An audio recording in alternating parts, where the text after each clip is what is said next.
अध्यक्ष, उपाध्यक्ष और अपनी पार्टी के डीडीसी सदस्यों ने शोपियां जिले के देवपुरा, सरबल और अन्य दूरदराज के गांवों का किया दौरा। श्रीनगर में जनसंपर्क कार्यक्रम को जारी रखते हुए अपनी पार्टी के डीडीसी सदस्यों ने डीडीसी अध्यक्ष और उपाध्यक्ष सहित शोपियां के कई दूरदराज के गांवों का किया दौरा। उन्होंने विभिन्न जनप्रतिनिधि मंडलों से मुलाकात की और उनकी शिकायतों और विकास कार्यों की गति के प्रत्यक्ष रिपोर्ट ली। अभी दो तीन पे दिखाऊंगा उनके ढांचे कैसे हैं, गिरे हुए हैं। यहाँ पानी की स्कीम नहीं है, ये स्कीम जोरा माल डाला है, बाकी कुछ नहीं। तकरीबन इस सरबल में इस वक्त तिरचा पथरी वाला में ये 400 चूल्हे, किसी गांव के 400 चूल्हे हैं करके, जिनको उनकी अपनी ड्यूटी है। इसलिए चेयरमैन साहब से मैं अर्ज करता हूँ कि इसको हम ग्राम सभा से लेकर देंगे कि आज मेरे इस गांव में चेयरमैन साहब, वाइस चेयरमैन साहब, अरफान साहब और डीडीसी मेंबरान यहाँ पहुँच गए हैं। मगर बदकिस्मती है हमारी, मैं हाजी अली मोहम्मद वाना दीपोरा सरबल से चेयरमैन फॉरेस्ट एक्ट कमेटी और चेयरमैन गुजरन बकरवाल बोल रहा हूँ। गवर्नमेंट से अपील करता हूँ कि हमारे लिए आज नया चांद मिल गया कि यहाँ चेयरमैन और वाइस चेयरमैन और डीडीसी मेंबर पहुँचे। हमारे पास वोट देते थे तो फिर आता कोई नहीं था, ना हमें सड़कें हैं, ना हमें बिजली की फीस 1200-1500 महीने का लग गया 15,000, तो नहीं हमें पानी है, नहीं हमें और कोई फैसिलिटी है। अस्पताल की तो बात ही नहीं, तकरीबन 1500 चूल्हे हैं यहाँ, एक मेडिकल सब सेंटर नहीं। यहाँ से टीका करने के लिए शोपियान जाते हैं। अल्लाह का ये, इसलिए जनाब डीसी साहब से मैं अर्ज करता हूँ कि हमारे गांव में नंबरदार कोई नहीं है, हमारे गांव में चौकीदार नहीं है, हमारे गांव में सरपंच नहीं है, हमारे गांव हर वार्ड में नंबरदार दिया जाए, चौकीदार दिया जाए इस हल्के का, और सरपंच दिया जाए। ये जनावाला से गुजारिश है, और हमारी सड़कें, पानी, बिजली, इसका अजाला किया जाए। बाकी बस ये अब थमेगा नहीं।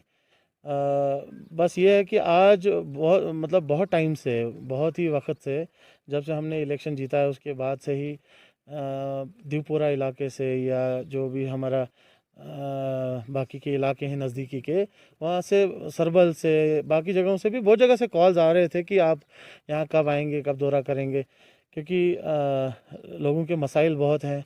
जैसा कि आप जानते हैं, जो 3 मसाइल जो सबसे बड़े जो मैंने ग्राउंड पे देखे हैं, बिजली, पानी और सड़क का, उसके बावजूद भी बाकी मसाइल भी बहुत सारे हैं। तो आज का दौरा जो हमारा है, ख़ास तौर से हम दीवपुरा के इलाके में आए हैं। बहुत ही खूबसूरत इलाका है, लेकिन बहुत ही कंडी इलाका है। बहुत सारी मुश्किलात से दो चार हैं यहाँ के लोग। तो आज भी हम इसीलिए यहाँ पे आए ग्राउंड पे। जैसा कि मैं पिछले दिनों भी बोलते आ रहा हूँ कि जब तक हम ग्राउंड पे नहीं जाएंगे तब तक हमें पता नहीं चलेगा, लोगों से मिलेंगे नहीं कि कहाँ असली मुसीबत कहाँ पे है, प्रॉब्लम क्या है या परेशानी क्या है लोगों की। तो यहाँ आज हमारा दौरा करने का यही एक मकसद था। बाहर के जितने भी सिटीज़ हैं उनमें आप देखेंगे कितनी तरक्की हो रही है। तो गांव की तरफ जो है, जो ये रूरल एरियाज़ होते हैं, मुझे लगता है कि जैसा कि एक बार एक प्रोग्राम भी आया था जिसमें हम मॉडल विलेज की बात करते हैं, जिसमें हम क्लस्टर मॉडल विलेज बनाने की बात करते हैं। तो उस तरीके की अगर कोई स्कीम जो है ऑन ग्राउंड इम्प्लीमेंट हो जाए, तो मुझे लगता है कि जो भी रूरल एरियाज़ हैं, ये भी कल को हम ये भी बोल सकते हैं कि कोई भी रूरल एरिया में नहीं रहता है, क्योंकि ये भी एक सिटी की तरह जो है शेप ले लेगा। लेकिन अब जैसा कि आप बता रहे हैं, जैसा कि हमने खुद भी देखा है कि यहाँ पे मसाइल बहुत सारे हैं। यहाँ पे बिजली की प्रॉब्लम है, पानी का प्रॉब्लम है, सड़क का तो मेन प्रॉब्लम। इंपॉर्टेंट पॉइंट्स थे उसमें, तो वैसे तो बहुत सारे मुतालबे में बहुत सारे लिखा हुआ था, लेकिन जो मेन पॉइंट्स हैं, जैसे मैंने उनसे रिक्वेस्ट की कि जो ये मुग़ल रोड है इसको पूरी तरीके से खोला जाए।